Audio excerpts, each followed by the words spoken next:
The following stories are shared by Reddit users who claim it's their own personal, real-life experience.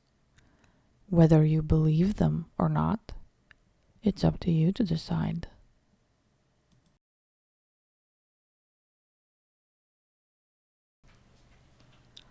In my late teenage years, I came into some money after my father committed suicide.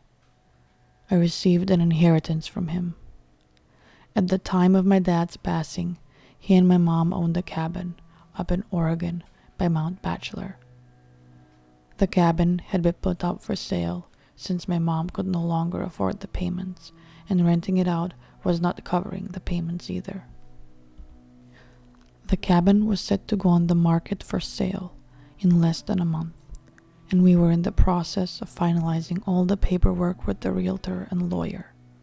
So at the time, the cabin was not going to be rented out any longer and was going to be vacant. I saw this as a chance to get away for a while and clear my head in light of everything that has happened. I quit work, packed up my snowboarding gear, grabbed my dog, and took my dad's car that he had willed to me to the cabin. My first 2 days were normal, and nothing out of the unusual happened. Spent my days playing with my dog in the snow, snowboarding in the evenings, playing PlayStation or listening to music, drinking and smoking out on the balcony. I had already stocked up on food, cigarettes, and liquor, so I was pretty much a shut-in, aside from the occasional outings to hit the slopes. With my dog as company and DVDs or PlayStation as entertainment, I was quite content and finally started to feel a bit relaxed. The cabin itself was 2 stories high. The bottom story had a living room and a side guest bedroom, along with a small kitchen, and the upstairs consisted of 2 additional rooms along with a walkout balcony attached to the master bedroom.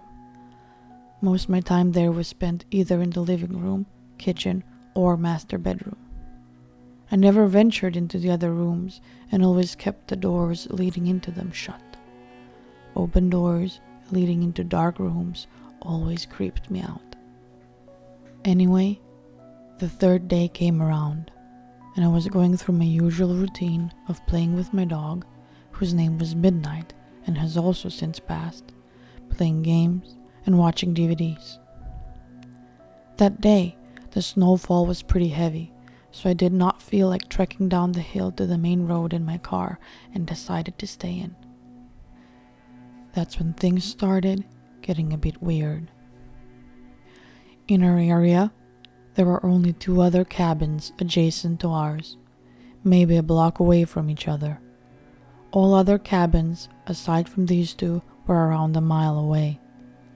Surrounding us was mostly forest and very tall pine trees, and I mean very tall, remember this.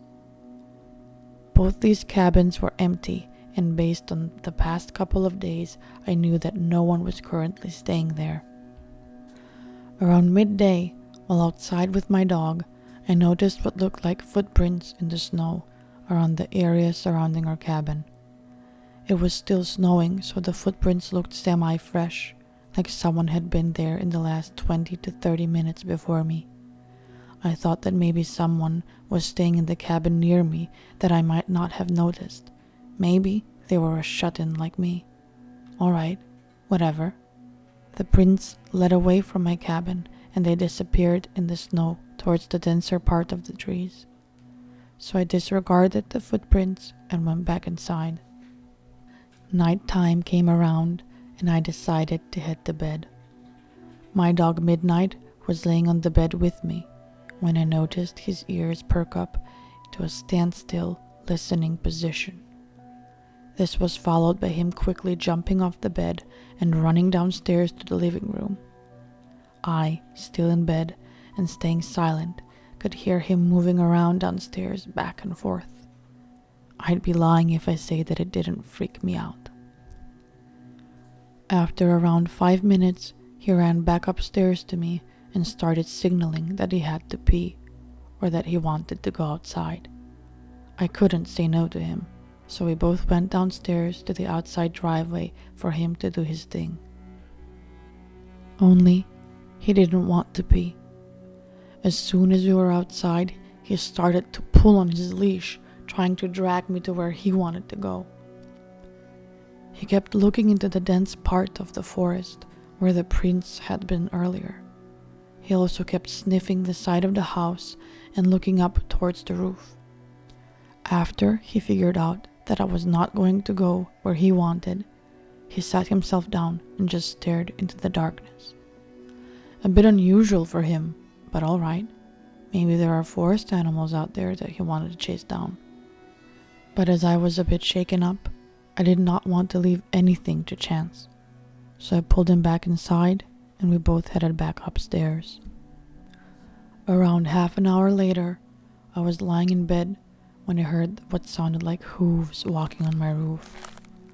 It was only a series of around 6 steps, and I rationalized that it could be a pine cone falling from a tree onto the roof, or maybe a kind-hearted forest animal running around. But here's the thing. The steps seemed to be spaced apart like a man-length stride, so it was really freaking me out. Midnight also heard the noise and was quick to run to the balcony screen door, expecting for me to let him out. Alright, you know what? I'm a tough guy, and at the time considered myself to be fairly well built and strong enough to handle myself.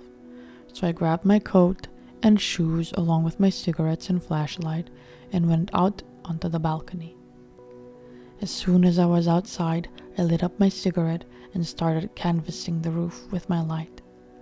There was nothing there, and the snow on top was undisturbed. Weird. Must have been all in my head.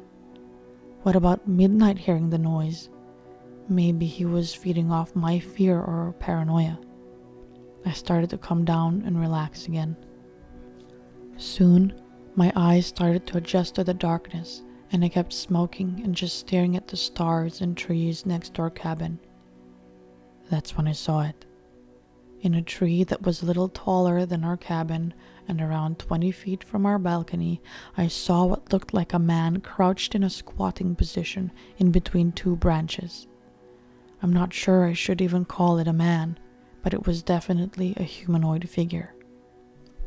It was squatted on one branch, and its arms were extended above its head, holding onto the branch above it.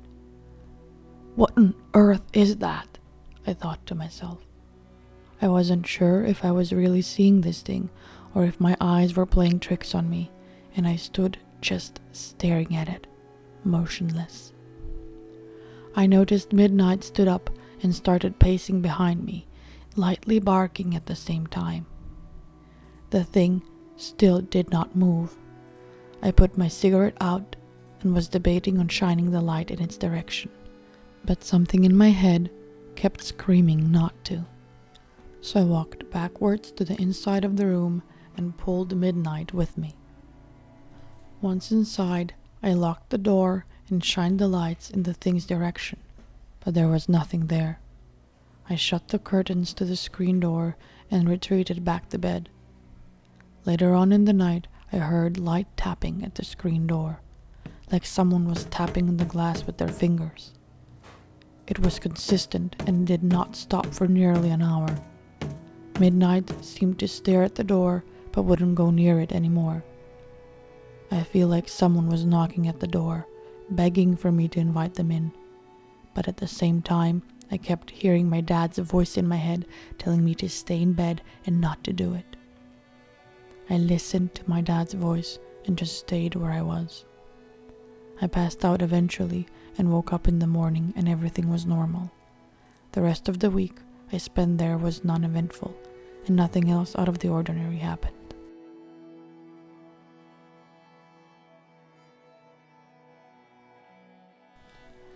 I was living in an apartment with 3 roommates at the time, and was working all sorts of weird hours, so I would stay up late most nights. Our apartment had 2 hallways that formed an L shape. My room was at the top of the L, and the bathroom was at the corner of where the hallways met. In the outside corner was the living room. One night, as usual, I stayed up late and had the urge to use the bathroom.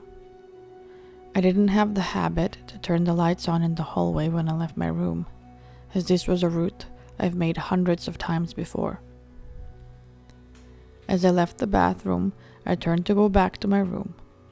Just as I turned the bathroom lights off, standing where the short hallway and the living room met was a teenage girl. She was wearing a white flowery dress, just smiling. She didn't look evil or ghostly or anything like that. She just looked like a normal person standing there smiling at me. I really freaked at the sight of this person that had found their way into my apartment, and in a panic, I fled to my room. About 20 minutes later, I came out of my room, turning all the lights on as I went through the apartment. She was nowhere to be seen. As I was nearing the spot where she was standing, it became noticeably colder than the rest of the apartment. Much colder than it should have been for an August evening. I lived there for about another year, and I never saw her again. After I had moved out, I was hanging out with my roommate, who had the bedroom at the end of the small hallway, right next to the bathroom. We were driving around in my car and talking, when I told him that I never felt comfortable in the apartment after a particular night, to which he responded, "Oh, you saw her too?" I nearly drove off the road when I heard this. We then both described her, finishing off each other's sentences. He told me that he had seen her twice. I was indifferent about ghosts before this incident. Now I believe there is something more out there.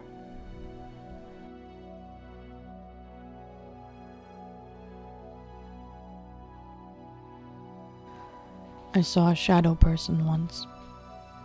I didn't know that's what it was called until much later. Now I know that's a bold way of starting a story, but please hear me out. I was living in a house in Laguna Beach that had been there since the 1920s. In its history, it has been a speakeasy, a brothel, and a house for smuggling illegal immigrants. One day, my new wife and I were having an argument. I can't even recall what it was about. She walked down the block to get a cup of coffee and cool off, and I was alone in the house. The way the place was built was incredibly haphazard.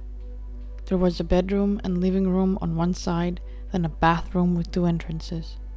On the other side of the bathroom was a hallway that had windows in on one side and 2 bedrooms on the other.